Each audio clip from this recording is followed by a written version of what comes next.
Ito ang mga bagong kubol sa loob ng maximum compound ng New Bilibid Prison sa Muntinlupa. Conjugal Hotel ang tawag dito. Bawat kubol may malambot na kama, electric fan at malinis na tuwalya.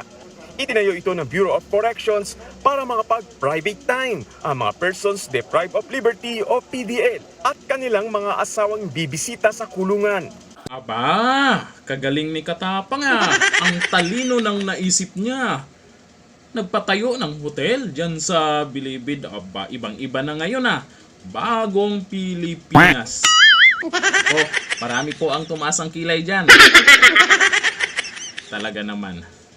Nasa Bilibid may pa-hotel-hotel na. Ano kaya ang susunod na itatayo nila dyan? Ay, hindi naman sa kontra tayo po dyan. Kaso nga lang, parang ang sarap buhay na nila dyan ah. Wala nang kontra. Parang wala na tayong nababalita na talagang may mga pulburon ba dyan o wala. Eh lalong magkakaroon ng pulburon dyan kung may pa-hotel. Kasi alam nyo naman, private yan. Hindi nila basta-bastang kalugugin kung mayroong tao sa loob kasi hotel nga. Sos talaga naman.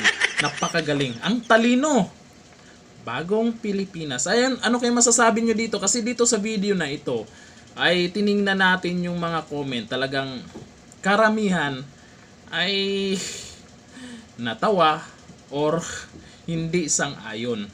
Kayo, sang-ayon ba kayo na ito napakatalino ni Katapang na naisip niyang magtayo ng hotel sa Bilibid? Comment tayo dyan. Hanggang dito na lang. Thank you. Bye-bye.